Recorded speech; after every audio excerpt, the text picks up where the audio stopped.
Kalau kalau lu seorang mahasiswa atau seorang sarjana baru yang baru lulus, kemudian terutama di IT, kemudian kadang-kadang berpikir kok cari kerja susah atau kenapa nggak ada perusahaan yang mau sama gua. Sebenarnya pertanyaan yang sama itu ada di pihak industri dan dunia kerja, percaya nggak percaya. Mereka juga berdarah-darah ketika harus mencari karyawan yang capable, yang bagus, yang siap kerja dan memenuhi kriteria mereka. Jadi bagaimana? Kembalikan ke diri sendiri. Kalian berpikir susah cari kerja, sementara di sisi lain industri juga berpikir susah untuk cari karyawan yang comply sama kriteria mereka. Kenapa hal ini bisa terjadi? Sebenarnya pertanyaan itu terjawab dengan ketika kita ingin bekerja di suatu industri, kita harus berpikir kita tujuannya adalah untuk solve masalah mereka. Mereka mencari karyawan karena mereka punya masalah, mereka punya problem yang harus di-solve. Sementara mereka nggak bisa solve itu sendiri. Makanya mereka butuh karyawan, butuh kalian, butuh kita semua. Nah, bagaimana untuk mencapai itu? Ya, sesimpel masalah yang ada. Kalian harus tahu betul masalah yang dihadapi perusahaan tersebut apa. Dari masalah tersebut, kalian bisa introspeksi diri, bertanya pada diri sendiri, bisa nggak kita solve masalah itu? Bisa nggak kita menawarkan diri, meyakinkan pada perusahaan bahwa Pak, Bu, Anda punya masalah, saya datang dengan solusi, saya akan menjadi solusi masalah Anda. Gitu. Sebetulnya pertanyaan kemudian yang menyusul adalah bagaimana caranya kita tahu perusahaan itu punya masalah apa? Bagaimana caranya bisa tahu bahwa bagaimana cara kita yakin bahwa kita datang membawa solusi, kita punya talent yang tepat untuk solve masalah itu. Sebetulnya ada banyak cara untuk melakukan itu. Salah satunya adalah perluas pergaulan. Kalau kalian masih kuliah, manfaatkan betul yang namanya kerja praktek atau magang dan seterusnya. Cari tempat magang, cari tempat kerja praktek yang benar-benar bagus, benar-benar kalian bisa berkembang di sana, kalian bisa keruk ilmunya banyak-banyak.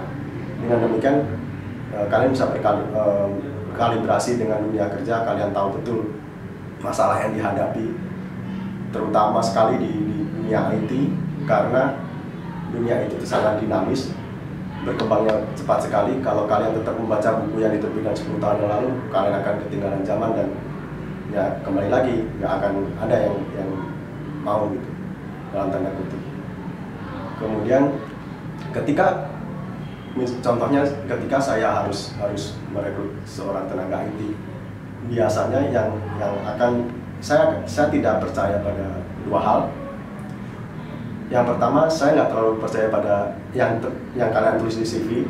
Kemudian saya juga tidak terlalu percaya dengan sertifikasi. Mohon maaf untuk itu. Karena saya juga pernah melamar pekerjaan, saya juga pernah merasakan betapa sulitnya menjadi job seeker. Saya akan menghias CV saya dengan bagus. Saya akan mengikuti banyak sekali pelatihan, training dengan harapan bisa mendapat sertifikat sebanyak mungkin. Makanya saya tahu bahwa dua hal itu, CV dan sertifikasi, tidak menjadi urutan pertama dalam kriteria saya. Saya lebih percaya pada dua hal yang lain. Yang pertama, saya lebih percaya pada portfolio hasil kerja yang pernah dilakukan. Kedua, saya lebih percaya pada reference person. Siapa saja yang kamu kenal, siapa saja yang mau atau berani mereferensikan diri kamu ke perusahaan. Itu berarti kamu punya nama, kamu punya kapasitas untuk melakukan sesuatu which is sudah diakui oleh orang lain. Nah, pertanyaan berikutnya adalah bagaimana cara kita mendapatkan reference person, bagaimana cara kita mendapatkan portfolio yang baik. Tentu saja banyak hal yang bisa dilakukan ketika kalian masih kuliah atau sekolah. Seperti yang tadi saya bilang, salah satu caranya bisa pilih perusahaan yang baik untuk melakukan magang, praktek kerja dan seterusnya. Dari situ lakukan sebanyak mungkin hal, ngobrol dengan sebanyak mungkin orang, tunjukkan kapasitas kalian, tunjukkan curiosity yang tinggi, rasa ingin tahu, attitude yang baik. Saya yakin akan ada banyak portfolio yang dihasilkan, akan banyak sekali reference person yang pada akhirnya mengakui, oh ini anak keren, ini anak bisa sopra, punya intelijensi yang bagus, punya analytical skill yang bagus. Ketika diberi apapun, diberi ilmu, diberi tanggung jawab, dia akan menyelesaikan dengan baik. Kemudian begini, ada satu cerita yang sebetulnya saya dapat di kuliah. Ada seorang dosen yang menceritakan pada saya begini. Pada suatu hari ada seorang konglomerat yang mencari supir karena supir yang lama mengundurkan diri. Datanglah satu orang supir untuk menjalani tes interview. Si konglomerat menanyakan berbagai macam hal dalam proses interview. Kapan belajar menyetir, di mana kursus menyetir, hafal jalan atau tidak, bagaimana tips dan trik agar misalkan pindah gigi jadi halus dan seterusnya, bagaimana pernah kena tilang atau tidak, berbagai macam pertanyaan diajukan. Ternyata si kandidat bisa menjawab semuanya dengan sangat perfect, sangat sempurna. Si konglomerat menjadi happy. Oke, kamu akan masuk kerja besok.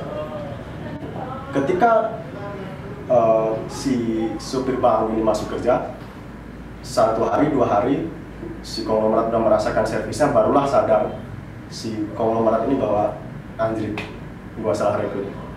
Ternyata apa? Ternyata yang direkrut bukan seorang supir tapi seorang kenek. Kemudian bagaimana mungkin seorang kenek bisa menjawab semua pertanyaan yang seharusnya ditanyakan pada supir?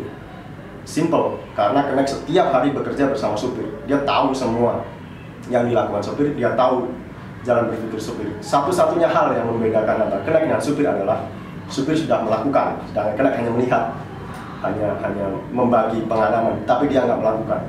Satu hal yang lupa dilakukan konglomerat ketika melakukan seleksi adalah praktek aja. Tidak perlu banyak tanya, ajak keluar, masuk ke mobil, konglomerat duduk di belakang, dia di kursi kemudi, ayo kita jalan, muter kompleks 5 kali. Apapun yang dikatakan si kandidat, semanis apapun, dengan hasil tes itu dia nggak akan, tesnya nggak akan bohong.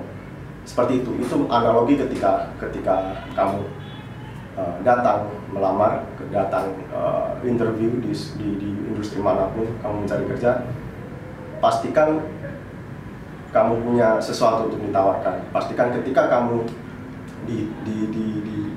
ditanyakan, dites untuk melakukan sesuatu, kamu siap. Sebenarnya saya sendiri pun, kami tidak pernah menutup diri pada fresh graduate gitu, orang-orang yang baru lulus.